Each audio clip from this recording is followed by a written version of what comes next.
ان کو رواں ہفتے مثبت انداز میں طے کریں اور اس کے مطابق فوری طور پر کاز لسٹ جاری کی جائے۔ خط کے مطابق کمیٹی کے سابقہ فیصلے کے ذریعے رجسٹرار کو 31 اکتوبر 2024 کے فیصلے کو سپریم کورٹ کی ویب سائٹ پر اپلوڈ کرنے کی بھی ہدایت کی گئی۔ ان تمام معاملات پر ناظرین بات کرنے کے لیے ہمیں جوائن کیا ہے وزیر شہباز شریف کے سیاسی مشیر اور نون لیگ کے سینئر رہنما رانا ثناء اللہ صاحب نے۔ رانا صاحب بہت شکریہ۔ آئینی بینچ کا سربراہ جسٹس امین الدین خان کو بنا دیا گیا، لیکن 3 جج صاحبان جو تھے انہوں نے مخالفت کی، جس سے پی ٹی آئی یہ کہہ رہی ہے کہ اس سے تاثر یہ ملتا ہے کہ حکومت نے ڈائریکٹلی آئینی بینچ کے ججز کی تعیناتی کر دی ہے۔ دیکھیں، جو جوڈیشل کمیشن ہے اس میں حکومت کی نمائندگی بھی ہے، اپوزیشن کی نمائندگی بھی ہے، بار کی نمائندگی بھی ہے اور جوڈیشری کی نمائندگی بھی ہے، اور کسی کو بھی اکثریت حاصل نہیں ہے۔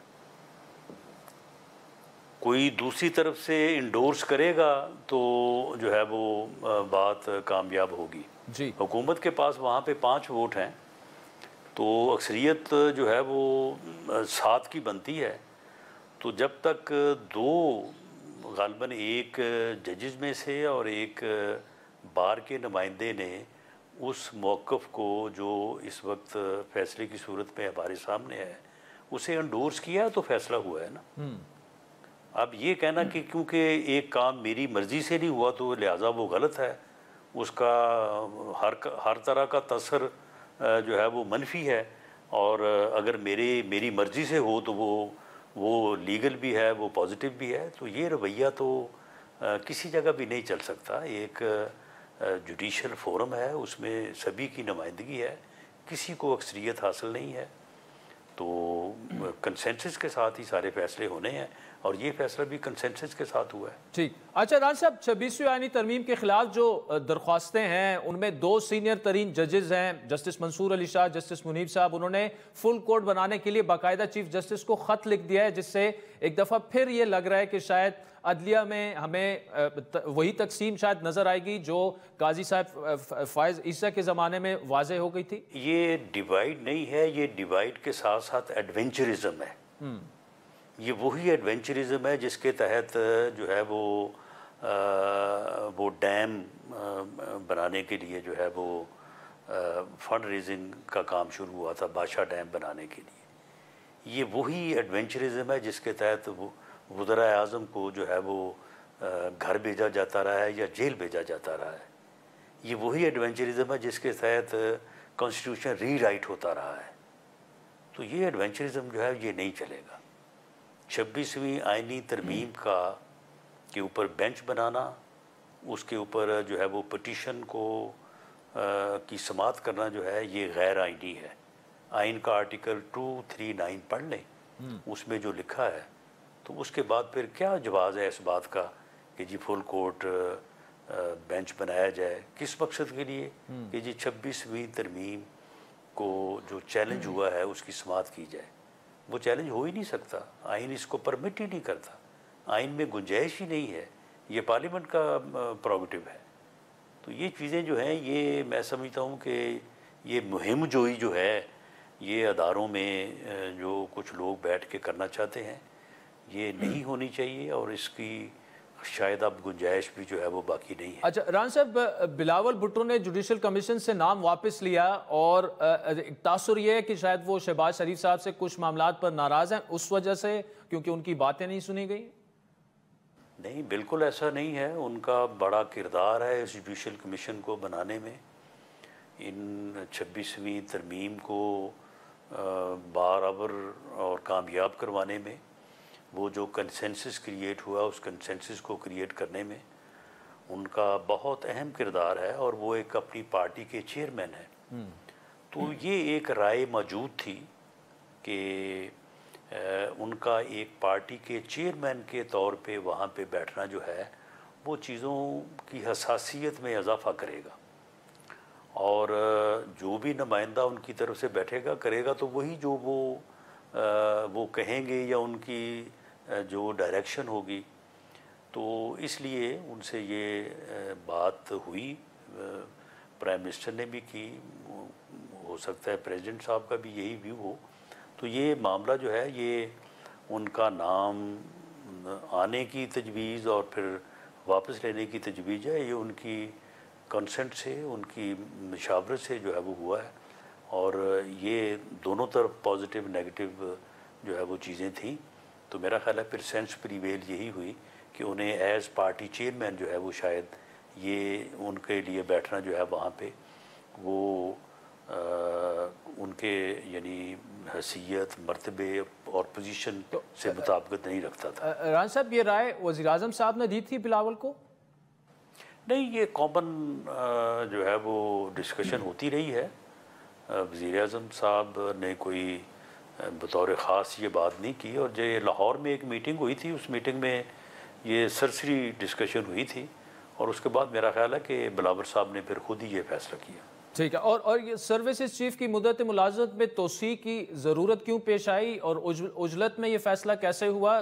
کیونکہ رانا صاحب اس سے پہلے جنرل باجوہ کی بھی جو ایکسٹینشن دی گئی تھی اس کے بعد تمام جماعتیں جو تھیں اس پر پچھتائی تھیں. کیا وجہ کیا تھی مدت ملازمت بڑھانے کی؟ وجہ یہی ہے کہ چیف آف آرمی سٹاف کی تعیناتی کا جو سال شروع ہوتا ہے نا، وہ سال پھر جو ہے نا وہ اسی چیز میں گزر جاتا ہے. آپ پچھلے سال آپ دیکھ لیں کہ نومبر 2022 میں جو ہے وہ موجودہ آرمی چیف کی تعیناتی ہونی تھی، تو نومبر 2021 سے لے کے نومبر 2022 تک آپ یہ دیکھ لیں کہ کیا کچھ ہوا ہے. دھرنے ہوئے ہیں، لانگ مارچ ہوئے ہیں، شارٹ مارچ ہوئے ہیں، گراؤ ہوئے ہیں. راولپنڈی میں انسانوں کا سمندر جو ہے وہ لانے کی بات ہوئی ہے. تو ایک تو یہ چیز میرا خیال ہے کہ ان ذہنوں میں موجود تھی جنہوں نے اس طرف جو چاہا کہ اس مدت میں جو ہے وہ اضافہ کیا جائے. اور دوسرا یہ ہے کہ آرمی چیف جو ہے وہ 3+3 ہوتا ہے نا. جو دیکھنے میں آیا ہے وہ باجوہ صاحب ہوں یا کیانی صاحب ہوں، تو پھر کیا فائدہ اگر 3 نے بعد میں پھر +3 ہونا ہے، تو پھر اس ہجان اور اس صورتحال کو فیس کرنے سے کیا فائدہ. اور ویسے تو خیر آرمی چیف یہاں پہ 11 سال بھی رہے ہیں، 9 سال بھی رہے ہیں. تو میرا نہیں خیال کہ یہ 5 سال کو مدت میں اضافہ ہوا ہے. یہ 3+3 تو 6 بنتا ہے، تو یہ 1 سال کی کمی ہوئی ہے، آپ سمجھیں. اچھا رانا صاحب، مولانا نے جو بات کی ہے کہ جو چیزیں 26ویں آرمی ترمیم سے نکالی گئیں وہ واپس لا رہی ہے گورنمنٹ، اور یہ ٹھیک نہیں ہے. آج تحریک انصاف کے وفد سے بھی ان کی ملاقات ہوئی، اور شاید ملک گیر تحریک چلانے کا بھی وہ اعلان کر رہے ہیں، جس میں شاید مولانا صاحب بھی ان کے ساتھ ہوں گے. اسپیشلی جو سروسز چیف والا معاملہ ہے اس پر.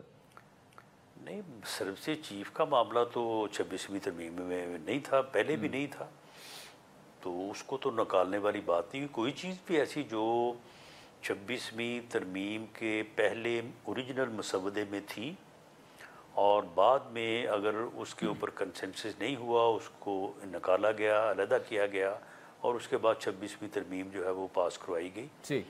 اب بھی ان میں سے کوئی چیز بھی اگر لائی جائے گی تو مولانا کو آن بورڈ لیا جائے گا، مولانا سے بات ہوگی، اور اگر ہوا تو مشاورت سے ہوگا، ورنہ نہیں ہوگا.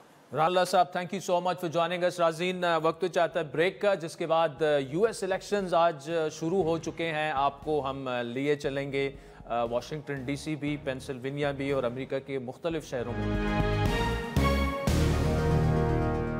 ویلکم بیک ناظرین. امریکہ کی مختلف ریاستوں میں صدارتی انتخابات کے لیے پولنگ کا عمل شروع ہو چکا ہے. امریکہ میں صدارتی الیکشن کے امیدواروں کیملا ہیرس اور ڈونلڈ ٹرمپ میں کانٹے کا مقابلہ ہے، اور اس مقابلے کے علاوہ وہاں قومی، ریاستی اور مقامی سطح پر بھی انتخابات ہو رہے ہیں. کانگریس کے ایوان زرعی، ایوان نمائندگان کی تمام 435 نشستوں پر بھی انتخابات ہو رہے ہیں. اسی طرح کانگریس میں ایوان بالا یعنی سینٹ کی 100 میں سے 34 نشستوں پر بھی آج ہی الیکشن ہوگا. اسی طرح ملک کی 11 ریاستوں میں گورنرز کے انتخابات کا دن بھی آج ہی ہے. اس کے علاوہ ریاستی اور مقامی عہدوں کے لیے ہزاروں مقابلے ہوں گے، جن میں ریاستوں کے قانون سازوں، شہروں کے میئرز اور بلدیاتی نمائندوں کے انتخابات شامل ہیں. ساتھ ہی کئی ریاستوں میں ریفرینڈمز بھی ہو رہے ہیں، جن میں ووٹر سے اسقاط حمل، ٹیکس پالیسی کے بارے میں رائے لی جائے گی. یہاں یہ بات اہم ہے ناظرین کہ امریکہ میں ووٹنگ ڈے تو آج ہے، لیکن پولنگ سے پہلے ہی 8 کروڑ سے زیادہ ووٹرز جو ہیں ارلی ووٹنگ کے ذریعے ووٹ